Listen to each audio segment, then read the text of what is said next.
Hello, everyone. It is Matt Scott, the Global Community Manager for NASA's International Space Apps Challenge. And for those who are not aware, Space Apps is the world's largest global hackathon with events in countries all over the world, in 150 countries actually, earlier this year for our COVID-19 challenge. And this upcoming weekend on the 3rd and 4th, we are hosting Space Apps 2020 with 20 plus challenges touching on a variety of topics for you to solve in response to challenges defined by NASA subject matter experts. So one thing I'll note before that is that we're not just for adults, we're not just for coders and scientists, but Space Apps is a place for the artists, the students, the storytellers, and also for people of all ages. So to learn more, I'd encourage you to check out spaceappschallenge.org. But if you're watching this, you're probably tuning in because we have this live Q&A with former NASA astronaut Cady Coleman. And so without further ado, I want to welcome Cady.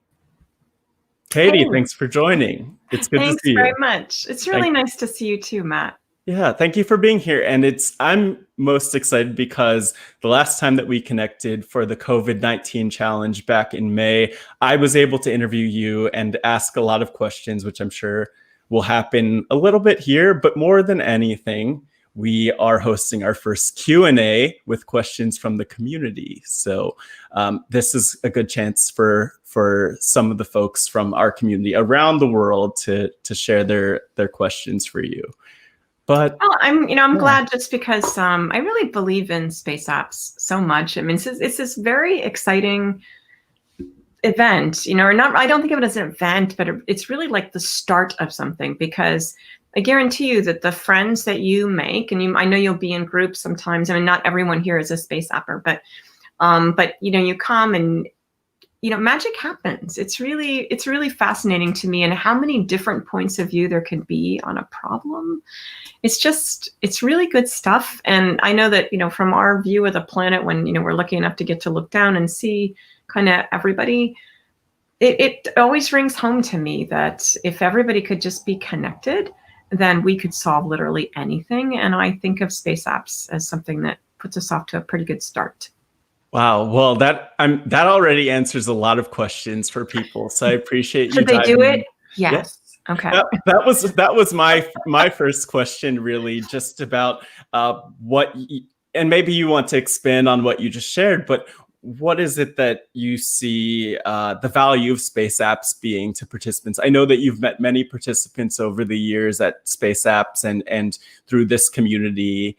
This year we're virtual, so it's a little bit different, but I would just love to give you the chance to share anything else you'd want to say about Space Apps and why it's, what value it has for the people who are engaging.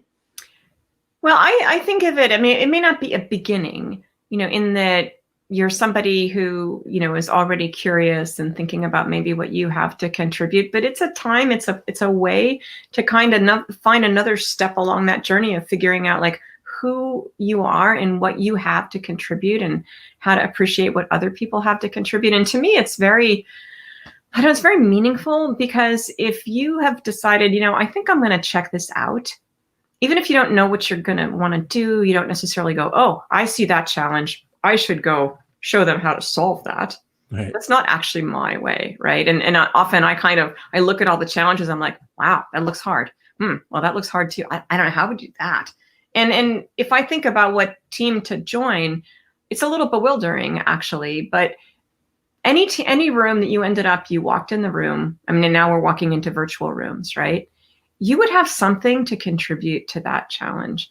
And sometimes it can be the fact that it's not something that you are down in the weeds and know all the things, but you're the person who has a sort of 10,000 foot view, or maybe, 10,000 mile view, right, of what's going on. And you can actually kind of see that, hey, these are the weeds, but your big idea is this, and it applies in all these places. And so there's a place for everyone, literally on every team, which I find to be exciting. And so don't worry about like, I don't know if I'm in the right place.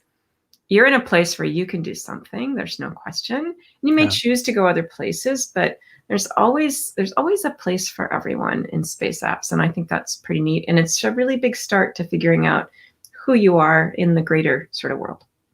Thank you for that, Cady. And there were a lot of questions about your time in space, but I think what's beautiful is that so many of those lessons are transferable for participants. And so I want to dive in with a question I know that you've received many times, but also that we received possibly most from the community when we reached out and received their questions. But I will ask this question, which was shared by Siddhant Yadav, who is in Nepal. And Siddhant asked, would you kindly explain the process of becoming an astronaut? And just to expand on that, could you explain how you became an astronaut, Cady?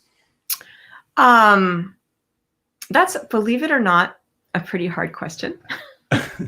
Well, it's a hard question because there isn't one specific path. And that's really what I'd like people to realize is that, I mean, we live in a big universe and we're exploring it. And it happens to be, in the past, that's been NASA astronauts that did that. And at the same time, when you think about going to Mars, people go, when are we going to go to Mars? And I'm like, hey, we've been on Mars for a long time. I mean, we have rovers there, we have orbiters. And so there's a lot of different ways of being part of the exploration team. And I don't know, so I hesitate to focus totally on astronaut. And what I'd really like to get across to you is that I think literally every astronaut that I know, and we do actually all know each other, it's like a family, which is really pretty cool. And it's just like your family, you don't get to pick them, but pretty much it works out, right? Right.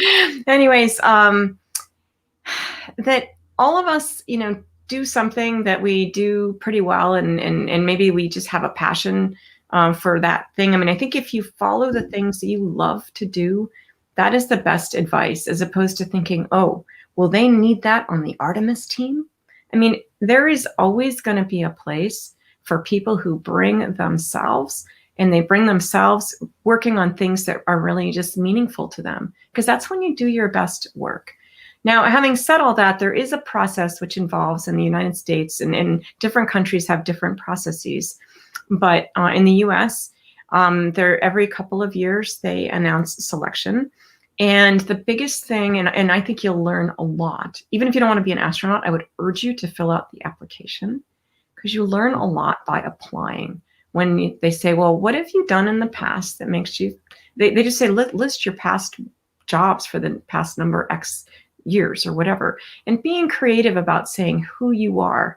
I think this is something that applies to literally every job that every application that you're going to fill out, is that you need, whether it's because you are a teenager and you want to work at the local vet clinic, understanding whether you want to be a vet or not, veterinarian, or you want to go to the local newspaper, or you want to help at the polls and register voters. Whenever you want to apply to do something, you have to find a way to tell people why they should say, we'd kind of like to have her on our team. Yeah. And I think the ways to do that involve bragging a little bit more than you think you should, and at the same time, not too much, but probably it's never too much, because if you don't tell people who you are and what you can do, they won't know. Yeah, that's powerful. That's really powerful. And it's interesting because it leads well into another question, which is really just more about the skills that people emphasize. This one's from Jacopo Tarantino from Italy. And the question is, what are the most important soft skills that you recommend to students? And so the reason I ask this question, love this question, is because so often I think people might, to your point about, bragging about and sharing what you do, a lot of people might think when it comes to being an astronaut, those the technical skills and the degrees are what's most important. But I'd also love to just hear from you again, what are those most important soft skills that you might recommend to students, whether it's for them to become astronauts, to engage in space apps, whichever you'd prefer? Well, I think they're kind of the same. I think being a valuable part of a team is an important skill. And I think it takes some skills in communication. And that means being able to listen. It means being able to watch. And these are, even for being on Zoom, it actually just heightens the need for you to be observant about what about what kinds of skills that you, about the people in the group that you see. Look and see, does somebody seem quiet, or are they just really intently observing? And so you kind of go, maybe I'll watch them for a little bit and see, if they look like they have something to say, but don't. So I think the communication skills, learning to write, I would say even astronauts spend an extraordinary amount of time writing emails.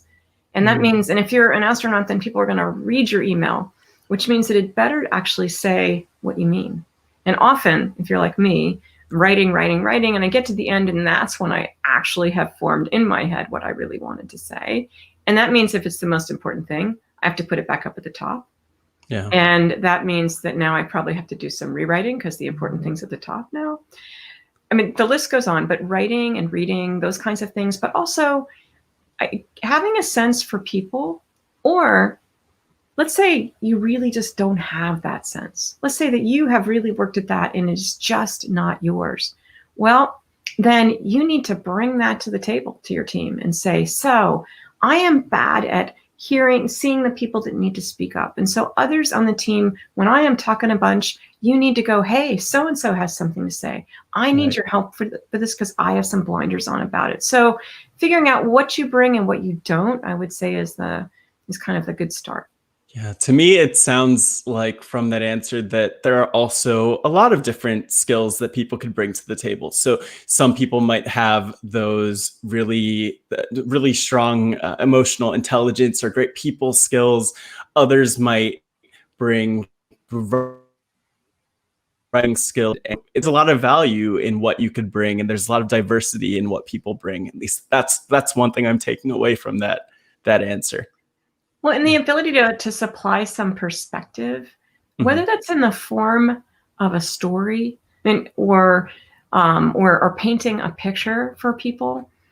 I'm always interested, like in a meeting where people are really passionate about the solution. Like, for example, needing to repair after the Columbia accident, needing to understand how to repair a space shuttle if that happens again, and having a good repair. And so you can imagine that everybody comes to the meeting about the goo that we might use to patch up the bottom of the space shuttle with their ideas, and they want everything to be right because everybody wants to be part of that solution, because what happened really means a lot to literally all of us. And so that can be a mess, right? Because people feel so strongly and they're emotional about what they bring to the table. And so having a leader that somehow manages to kind of go, okay, so I'm here and that we have a bunch of really good ideas. We see them in 3 categories. We have, I think, 3 days to figure out what are the ones that we want to present to our management. I'm going to suggest that we divide up into groups, and I'm going to let you divide yourselves. Somebody who just has that wise overview, I'm always amazed to see perspective in action. And often they're a person that really can talk in a way that people can hear them. And I think that's really important to think about, is especially for me, he talks a lot, is sometimes you have to figure out, how can people hear me? And sometimes for me, that actually means not using so many words. Yeah. Using some charts and some bullets. And often if you're somebody that they're not used to sort of understanding that you might be part of the solution, often you have to make sure that you're presenting what you think. And this is really applicable to space apps, right? Yeah. Is presenting what you think in a couple different ways. There's some people that listen and watch. My cat is down here. I did feed my cat, but my cat's right here. I'm pretty excited about the conference. Anyways, but you present, some people aren't going to hear anything you say, but they are going to watch what you write or what's in front of them and think. Some people are the opposite. So thinking about, how do you get your story across? And that takes a lot of different kinds of skills, I think. Yeah, and you actually alluded to something that that one of our participants asked about, which is just more about how to navigate as a woman in STEM. And I'll read her question. This is from Daisy Gomez, who's from here in the United States. And Daisy asks, how did you manage, basically what I just said, how did you manage to navigate through the industry as a woman in STEM? And really, how did you manage to have your voice heard or respected in STEM? Well, all of us have some navigating to do, Daisy, for different reasons. I think there's different reasons why each of us are not quite seen. I actually like to, can I show a picture? Can I share my screen, Matt, or is it better if we just stick to Q&A? I think sticking to the Q&A, mostly for technical reasons, but we could absolutely probably post the picture on our social media. Okay. That's okay. I think everybody's going to be pretty familiar with this picture anyway. One of my favorite pictures that I like to show is from the movie Hidden Figures. And it's a picture of Katherine Johnson, who is a mathematician who figured out the trajectories to get people like from our planet to the moon and back, but actually, to orbit and back, landing for Mercury, Gemini, Apollo, and the space shuttle. I mean, this woman and many of her colleagues was completely amazingly awesome. But this movie's called Hidden Figures because they did this work without being fully recognized for being as visionary and as amazing as they were. And Katherine is picked out as that example. To me, it's interesting also, her maiden name is Coleman. And so I feel like we share, we share a heritage in our family in a certain way. And so I have this picture from the movie of Katherine Coleman Johnson, and it's like a picture I've seen in the actual historical things, where she's a woman of color. She's wearing in this picture, in almost every time I see her in the movie and in other photographs, a dress or an outfit of color. And she's in a sea of white guys with short hair and skinny black ties and white shirts. I mean, you cannot miss this woman, right? And yet we didn't see her. And I think that one of the lessons here is that in every group, and I don't care if it's a group of people all of the same color, all of the same gender, if you really could look inside all those people, every one of them would feel like there are things they bring to the table that people don't see. And so, Daisy, your question was, how do you navigate that? And I think there's different ways, and it depends on the situation. I think first and foremost, having your credentials, having your basically your tools. I mean, if you know how to do something, and there's a way of saying that, because I graduated from college, because I went to this college, because I took these courses, or because I have these experiences, these life experiences, and do not discount those life experiences. So if you have some ways to just show people, just kind of on the table without going, hey, in their face, but really just so that it's just done. It's just a fact. You bring those skills. That's a good way to be able to start the conversations. And so it also means don't be shy about those degrees. I mean, certain meetings, I would wear my MIT, and I don't think it's the only engineering school to go to, but it happened to be the one that I went to, and it was good for me. But there's times that I wear my MIT ring so that people just know that, most people that went to that school were pretty smart. I probably am too. And so I think that that's really the best start, is to make sure you've got your credentials, and then just listen to yourself about what's the best way to navigate here. Sometimes it's with humor. Sometimes it's about gathering everybody and just in always showing up. I call it cheerfully showing up. I don't think it's fair. I don't think it's right that you shouldn't be seen. And at the same time, you have to do what feels right to you in terms about how do you make yourself present. And that's going to be different for everyone. Mm-hmm. That's powerful. That's really powerful. And it's interesting to think about how that ties in with the Space Apps experience. I think that everything you said is relevant for the Space Apps experience. But other things to mention just in line with that is that number one, with Space Apps, people are already forming their teams. So this is something that Cady and I were talking about a little bit before, but on spaceappschallenge.org, people are forming their teams. And again, it's not just men. It's not just the coders and the engineers and scientists, but it's a mix and diversity of people and of perspectives. And I think one thing that is powerful is also making sure your team knows and understands what you bring to the table. So if it's by wearing your MIT ring, for instance, or otherwise communicating, it's really, one thing I found is that it's a gift to your team when you let them know what skills that you bring to the table. And one way you could tell the story of that team is also through the project that you submit through Space Apps and what you share. There's the opportunity to share a 30-second video or to share slides, and these are all opportunities to give more backstory about who you are. So that was very helpful, Cady, and I'm sure a lot of people are listening to that, regardless of their background or identity, and learning a lot from you through that question and through that answer. Well, I think it takes a little generosity actually to sort of, make that space for the team, to be the person that, because you don't maybe feel like they can actually see you. You have to do a little more hard work to do that. And at the same time, by showing something of yourself personally, I think it can, or letting, encouraging them, asking them. I mean, if they can't actually sort of see you right there on the technical level, find some other ways for them to meet you. Maybe you share the same feelings about religion. Maybe you share the same feelings about art, about music, about kids, about cats and dogs, right? Right. Pets is a really good place to start, but where they just go, oh, we kind of share some things here. And then they're willing to understand more. It should just be that we all see everything that everybody brings. But in real life, we all have our blinders that we have on. Can I tell a stereotyping story? Oh, please. I'm just going to say we're still friends, this person and I. Right. We ended up being best friends. But when I went to pick a lab partner in chemistry, that's my original discipline that I loved.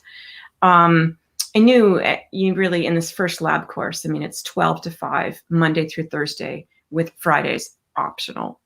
Yeah, right. You'll be there on Friday, right? And you need a really good lab partner. And I looked over there was another woman in the group, and I looked over, and she looked like Miss California, tall, blonde, beautiful. And I just thought, and she was a transfer student. Who knows if she even knew anything, right? I'm being facetious, right? But anyways, I just thought, oh, I don't know. Would she be good? And apparently she looked over at me and she said, oh, I don't know if somebody that cute and funny could be like really good at chemistry. And so we picked other people. And then we ended up actually sort of just merging towards each other and being lab partners for the next 3 years. And she's a MacArthur Fellow, really famous chemist working on COVID-19 stuff. She's amazing. And I have my cool job. So were we wrong? Oh, we were totally wrong. Did we miss out? Yes.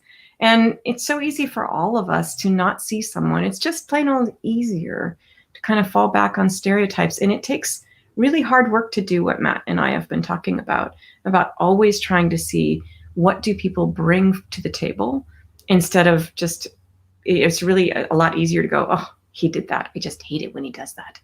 And so it's really hard work that actually never ends for a space crew. It never ends at home, and it never ends for any team that you care about being on.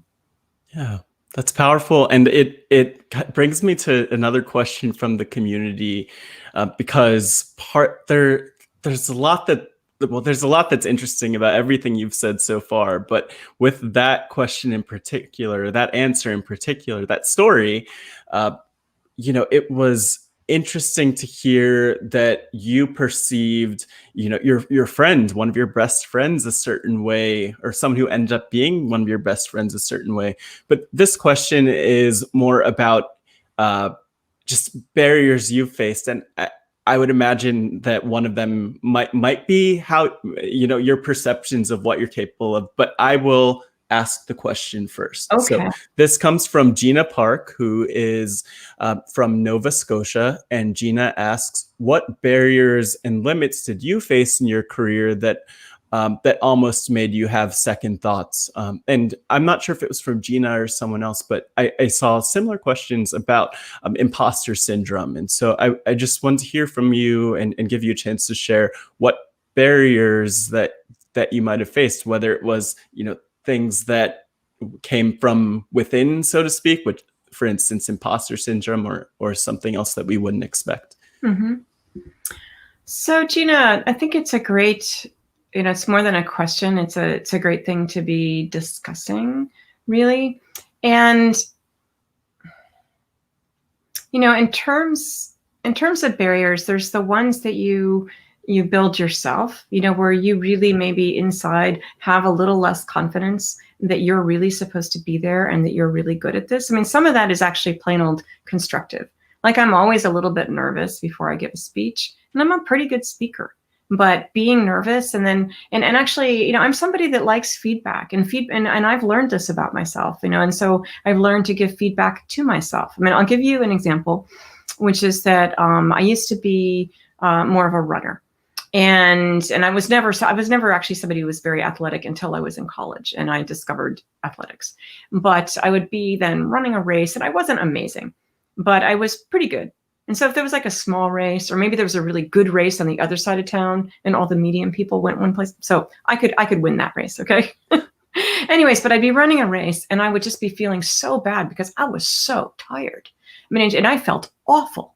And I would be so upset, like, oh, I am just not a good runner because I feel awful. And then I would finish the race and find out that I had a really good time. And I felt awful because I was running really fast, right? Yeah.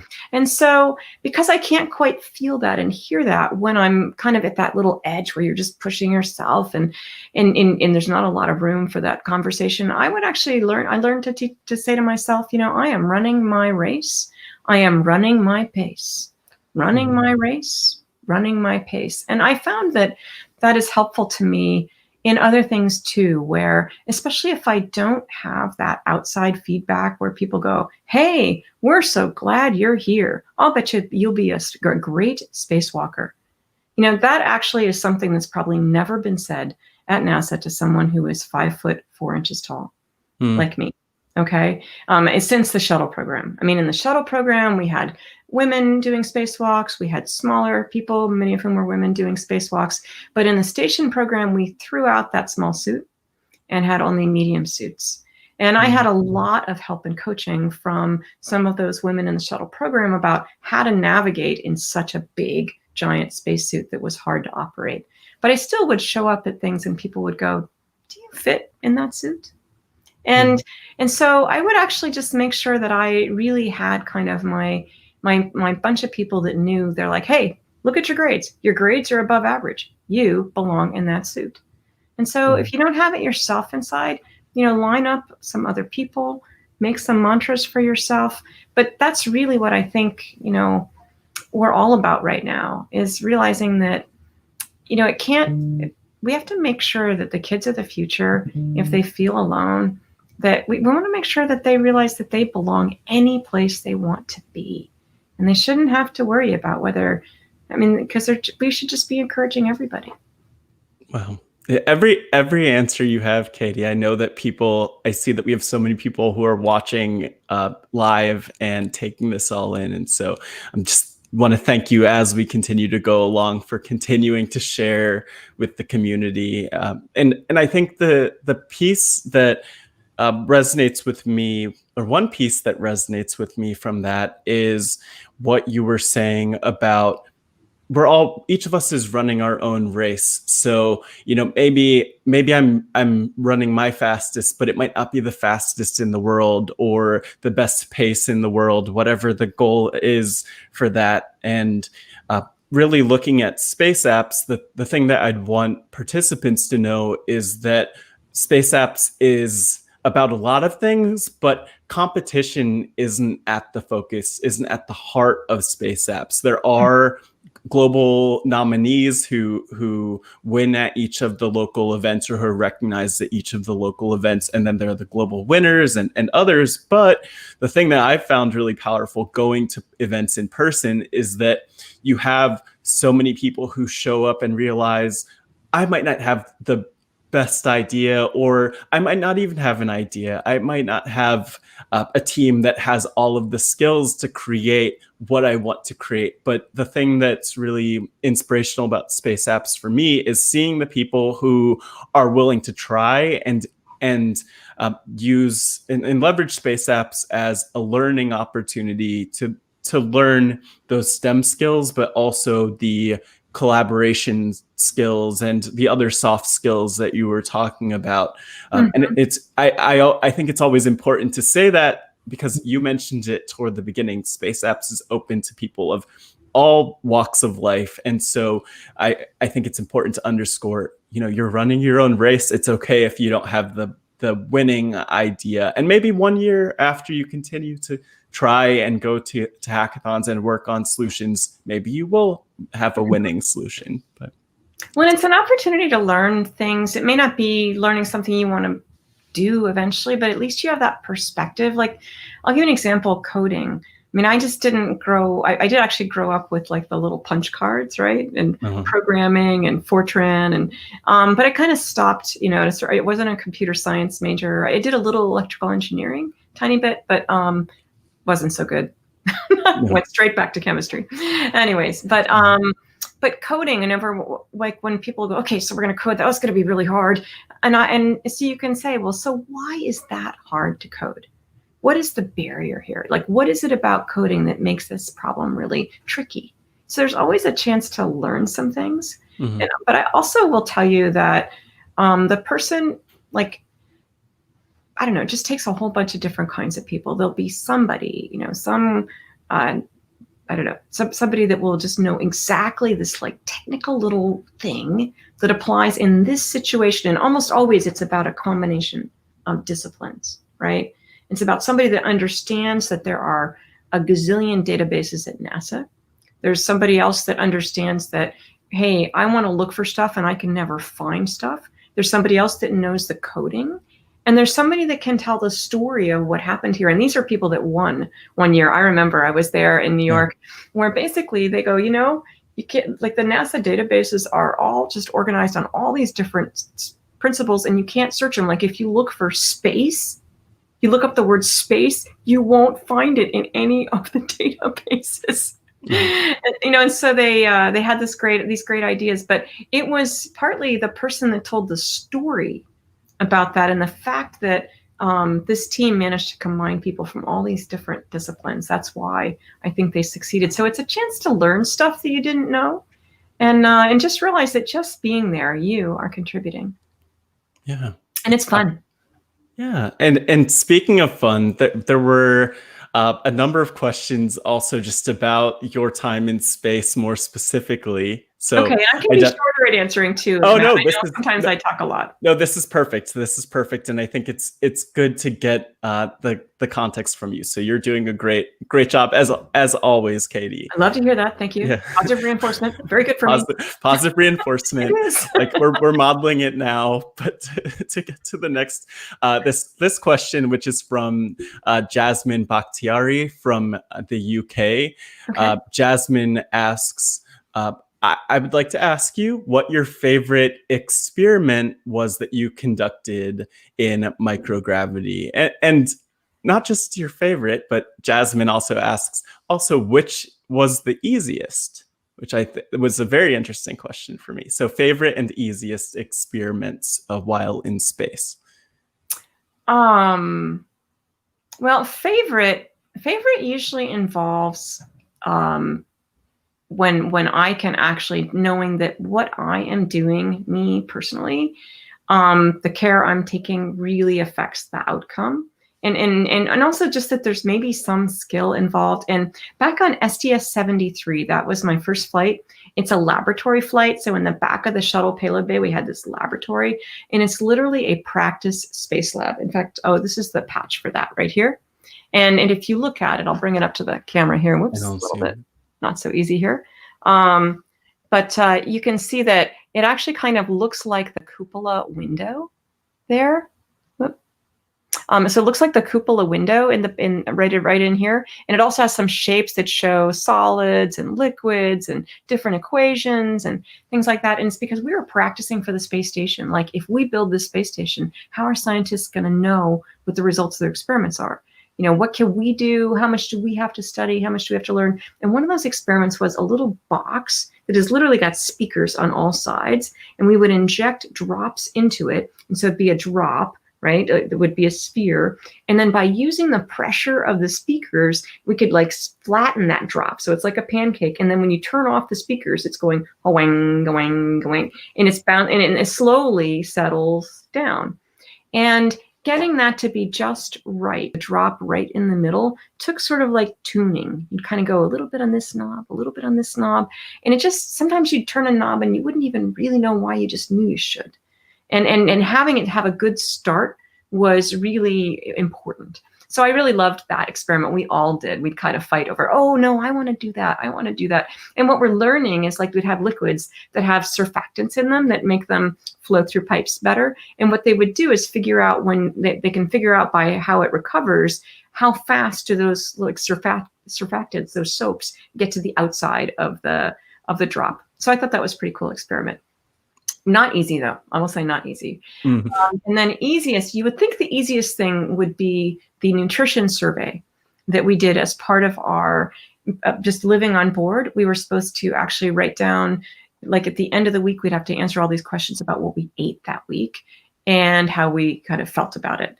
And recording things, like, you know, you should actually do it like every day, but once a week was enough for them. But I'm a bad recording person, and you'd think it was easy, but actually, for being such an easy experiment, I would go, oh no, the nutrition survey. Oh, I have to think, what did I do on Monday? Oh, anyways, so an easy experiment was hard, because it was hard for me. Wow. Yeah, that's interesting. And there are a number of other questions, so I will actually head over to the question from Okay. Jose Santiago, who is from Mexico. And Jose asks, what are the difficult things about being an astronaut and about being in space? I would say it's not that you have to know so much about one thing, but it's really, really advantageous if you know a bunch about a lot. Mhm. And so, yeah, I mean, I found it pretty exciting to learn new things. Like, my second mission was the Chandra X-ray Observatory, which is this telescope that brings us the stories even today about black holes. Literally everything we know about black holes came from this telescope. And we launched it on SDS 93 back in 1999. It was only supposed to work for 5 years, and it's still working after 20. It's pretty cool. And so this was basically a big, long telescope, and it's got a rocket on its rear end. And my job was to know everything about it as we like tilted it up, and then we kind of broke its umbilicals after we didn't need its power anymore. And then I actually pushed this deploy switch, and there's like an explosive kind of zipper going zzz. And as soon as that zipper is unzipped, there are springs like waiting to push that telescope out. And so it was really, I mean, this is a rocket. Rocket's a big deal in the back of the payload bay. So it really took a lot of learning about, you know, kind of new kinds of things. I'm actually losing track of what Jose asked me, because I get excited about Chandra. Oh no, about Jose asked, what are the difficult things about being an astronaut and being in space? Well, so I think, you know, Chandra is a good example of, you know, I wasn't you know, I had like a semester of being an electrical engineer, and then to really know that, you know, you had to learn these things and you had to keep this thing safe and operating well, because it cost $1.8 billion. And that it wasn't like the Hubble where we could go and fix it. It was going to be in orbit, like at 50,000 kilometers away. And so we would never have it back. So you really, you know, the fact that you learned everything, and you always had a backup and the ground is watching, but I just felt very responsible. So knowing that you have to learn a lot about a bunch of different things was challenging, I would say. I didn't really find almost anything bad about being in space. I loved living up there, because I felt like it was the next step. I mean, we have so many people down here on planet Earth, which you can think of as spaceship Earth. right? And then we send some people off, and they are living just off the planet and going around and doing more research. And to get to be one of those people, I mean, you're like the furthest, you're the ones who are like out there, and pretty soon we're going to go further and further. And I just really loved being part of that. And I liked the fact that, I think we're all different, and I brought myself to that picture. And I felt like that was, I don't know, that all of us were so many different astronauts that have been on the space station, and we all bring something special. So I loved being a part of that.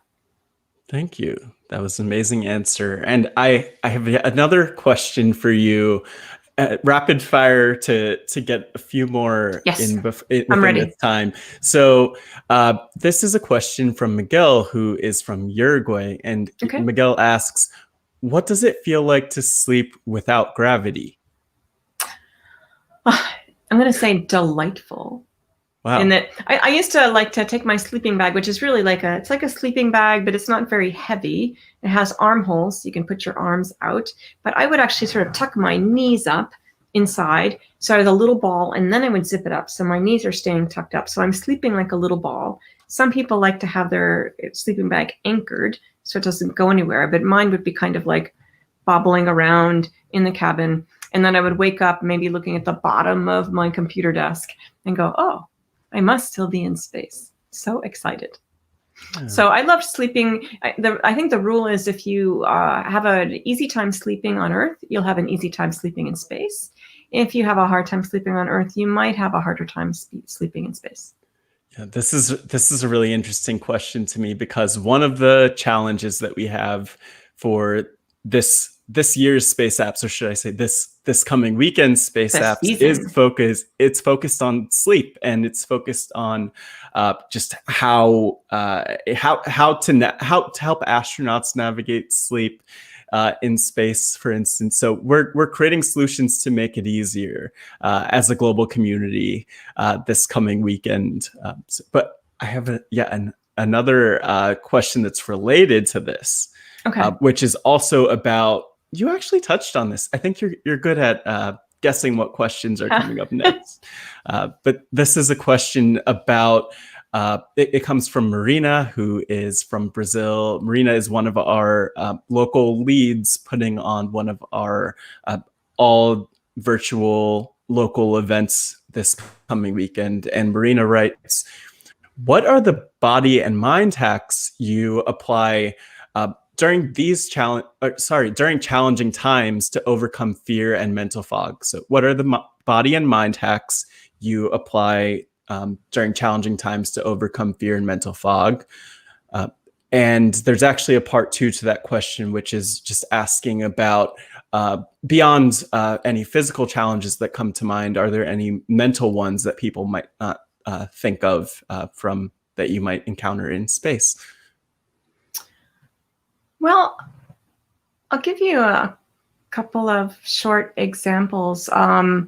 We do some training for emergencies. We do quite a bit of training for emergencies, like on the space station. What if there's a fire? What if there's a hole in the space station?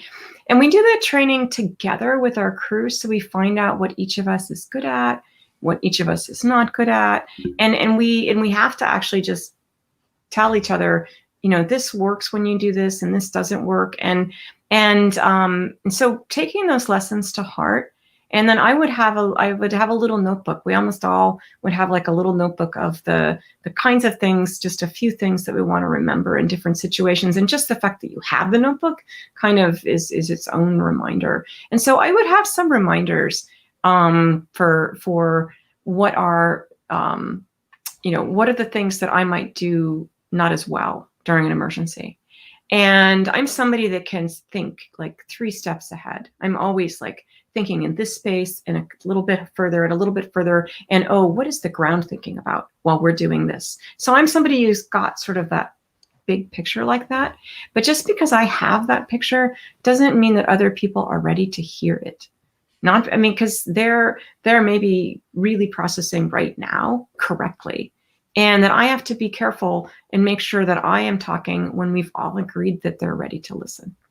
And so I have, that's one of the things that I would have written down in my notebook. So some of the, and also just some common kinds of mistakes that we would make.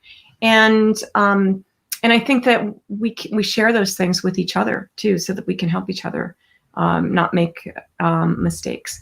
And in terms of fear, I would say that the only fear up there is making a mistake that costs somehow a part of the mission, or certainly someone's safety.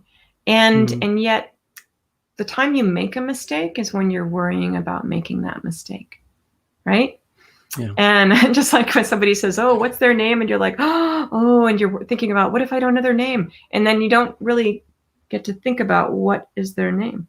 It's kind of a silly example, but we have to really be, I don't know, I'll give the example of deploying the Chandra X-ray Observatory. I mean, I really couldn't afford to make a mistake. And so for me, the way around that is to know that I have done all the practicing that I think I need to do, which probably means reviewing even the morning of the event. And so if I've done all the practicing that I know in my heart of hearts I needed to do, then I can feel ready and not be nervous that I'm not prepared. That's really powerful. And there's really a lot there, but the thing I wonder is, well, when you're talking about the example from space, there's a lot that's that goes into every space mission and into your work. And you mentioned this idea of risk and just wanting to make sure to not make a mistake. But to think about space apps, I kind of want to hear what advice you have for people who are kind of nervous going into Space Apps Weekend. They're thinking, I don't want to make a mistake. I'm going to be doing this project from home by myself, potentially communicating with other teammates virtually. So I'm curious how that advice that you have might translate to participants, because I mean, I'm sure within Space Apps, for instance, if you make a mistake, it's not the same as making a mistake in space in your experience, even though it is, right. It is really meaningful to people when they, or difficult whenever you make a mistake. So I would just love to open the floor for you to share more of that, how you transfer that advice to the participants. Well, I would advise you to think about ahead of time, what does success look like? And as Matt said, it's not a competition, even though they do, they name some prizes and they recognize some projects, but it's not a competition. And if success is the fact that you only speak once and you say something that's really true and important and valuable, well, I hope you get that chance.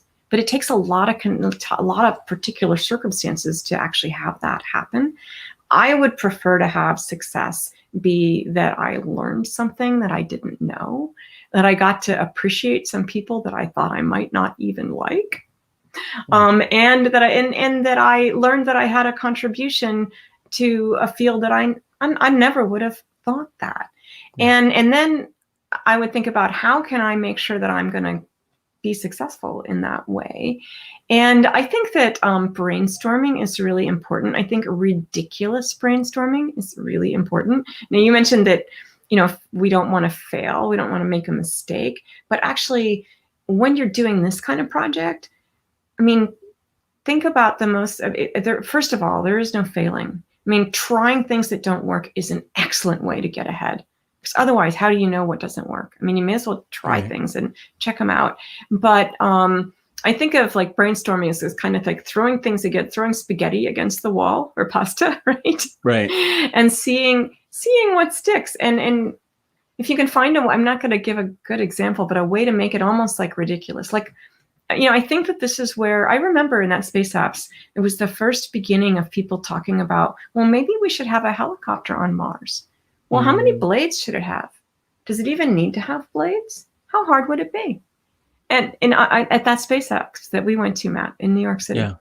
And so, this kind of like, what if we had a helicopter that had only one blade, or had blades that had holes in it? Or, say some ridiculous things, have fun. And I kind of advise this, like when you're writing an application, you're having to describe something about yourself, is like, go ahead and sort of throw some spaghetti at the wall. Just write, okay, so there I was. This is what this was like. I did something, and this is how it felt to me to be there. And then you think you have to pretend you're never going to send this to anyone. And then when you read it over the next day, you go, that's actually worth sending. So trying things, and doing something that can help start conversations, pretend that only, dogs or cats are going to be on Mars and what the solutions be for them, figuring out how people can navigate, or animals can navigate in space and inside a space station is probably pretty useful for astronauts too. There's some things like that, but really, just realize that if you bring you, it is enough. And it takes courage to share yourself. I call it being brave and being open. Brave enough to share who you are, and open to either see other people or realize that they are out there and they need your help to be open and brave. Wow, that's powerful. And I have one more question from one of the participants. But before getting to that question, I just want to ask my own follow-up to what you just shared, which is about it's actually, you shared something similar earlier in the year when I interviewed you for the COVID-19 challenge, which is just your advice for participants who are all of them are working from home. Some might be working with others, with family members, or with others that they are quarantining with safely. And so I just would love to hear if you have tips for people who are working in these potentially lonelier contexts than we might be used to at Space Apps. Well, and if you remember my advice, you're welcome to bring it to Matt. But yeah. I was thinking, Zoom or being virtual on a screen kind of forces us into a certain kind of way of interacting. But if you can think about what is the way that actually you take in information, and what is the way that you most creatively figure out what information you have inside of you. I mean, for me, it happens to be talking. So I'm in heaven on Zoom, right? Okay. Yeah. But what if it's written? What if you're not somebody that can really hear, but it needs to be written?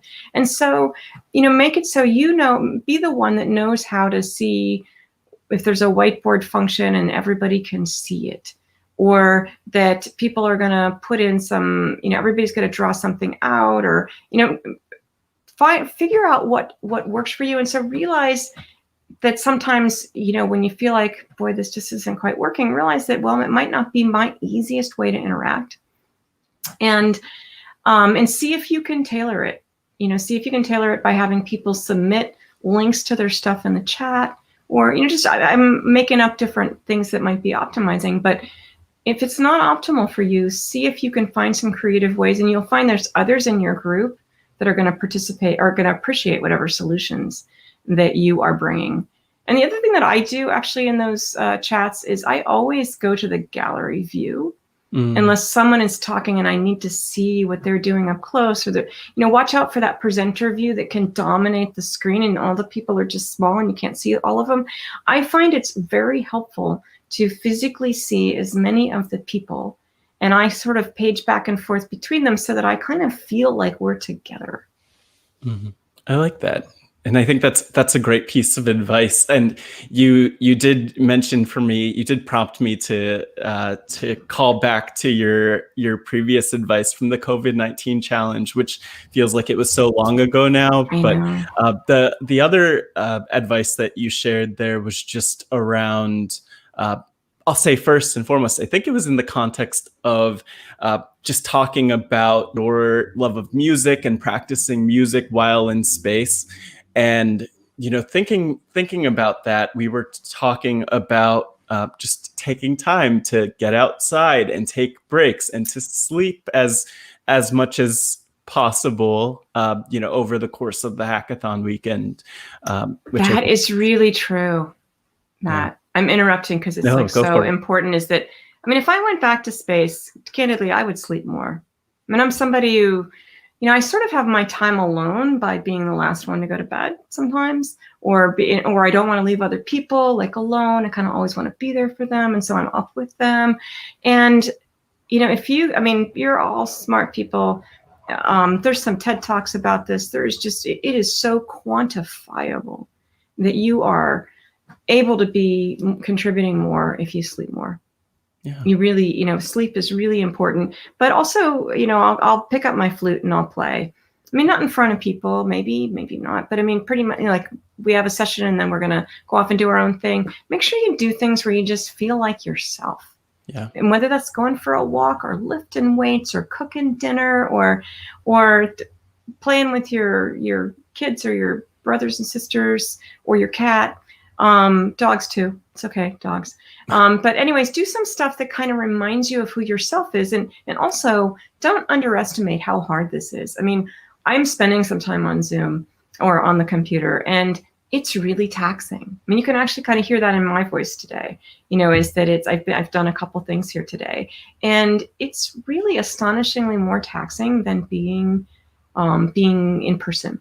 So give yourself that. Realize you're tired and you need that break.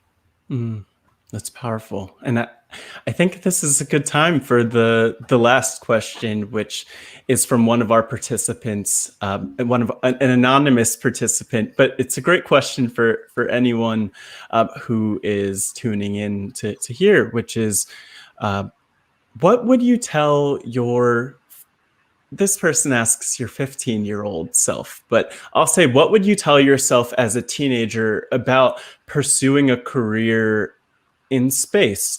And this person also actually opens it up more broadly. So I guess the question really is, what would you tell your teen self about your career, your future career? I would say to explore and explore often.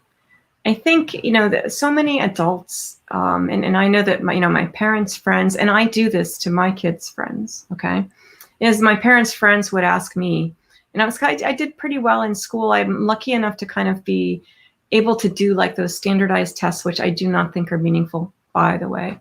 They certainly don't mean everything for everybody. But anyways, they would go, I was sort of pretty smart on sort of paper. It was sort of an easy thing to kind of see, right? And they would go, what do you want to be? And I would say, I'm thinking about being a doctor. And they go, oh, that's really great. Now, I had no idea what I wanted to be. And I don't think you're supposed to. I mean, and I know that so many adults like me will ask you things, and it just gives you this impression like you're supposed to know. And if you don't know, you must not be as good as the people who do. And I will tell you, I am still figuring out things that I am good at and that I love and that I want to do. And I'm still trying to figure out what I'd like to do when I grow up. And so don't stop exploring too early. I mean, I took a seminar in college freshman year. What is engineering? First of all, I took one called What is Medicine? And I found out that what a lot of doctors do, I'm like, oh, I don't really want to do that. I'd like to learn about the body, but patients? No, not for me. I mean, so you learn things by just exploring, and exploring can be just tugging on somebody's sleeve and going, what do you love about your job? What do you hate about your job? What's fun? All those kinds of things, but don't stop exploring. Explore often. And I think that space apps will be an awesome chance to find out what some different people love to do. Wow, Cady, this is amazing. And just to link what you're saying about exploration to space apps this year's theme is take action. So that's a great reminder to take action. And there are a number of ways that people could do that. But just a final reminder, if you haven't registered yet, it's still not too late. Registration will be open really through the end of Space App. So even if you start working on your solution and you haven't made your account yet, you still have time to do that at spaceappschallenge.org. And there is a lot more happening this week, but I'll mention that on our YouTube channel on October 1st at 5 p.m. Eastern, we'll be having a global opening ceremony, which will include just some video clips and welcomes from our global organizing team. But I'll also mention that we have another Q&A coming up at the end of this week. You, Cady, and former astronaut Mary Cleve are sort of bracketing our week. So on Friday, October 2nd at 2 p.m. Eastern time, we have another Q&A happening, and hopefully we'll be able to you spark a lot of excitement through those and answer a lot of questions. And But Mary Cleve is yeah. awesome. And she was already an astronaut when I came. She was so helpful to me. You know, we're different. We think about different things. I may tune in for that Q&A. I mean, she is fascinating. And I think it's also good to see that we're all kind of different, just like you are. So I would tune in. I'd love to hear what Mary has to say. I mean, she's one of those quieter people. And I think that it'll be fascinating to see what kind of answers she has. Absolutely. So bring those questions. I know. Yeah, definitely. And there's still time to submit questions. If you're a registered participant, you could do that through the dashboard message you received, requesting questions for Cady and for Mary. And Cady, as we wrap up, I just want to give you a chance to close us out with any final words. And I know that we talked about gallery view, but I'm going to zoom in on you for any final words for this one. Well, I just want to encourage you to have a great time this weekend. You know, why not? Why not go check this out, do this, join a team, say what you mean when you join the team. I mean, it's so easy just to wonder. And I wonder myself, and times I'll be in a meeting and I'm like, oh, well, I have this point of view, but I mean, like we're missing something. But it must be that, you know, everybody else understands this and it's just a stupid idea.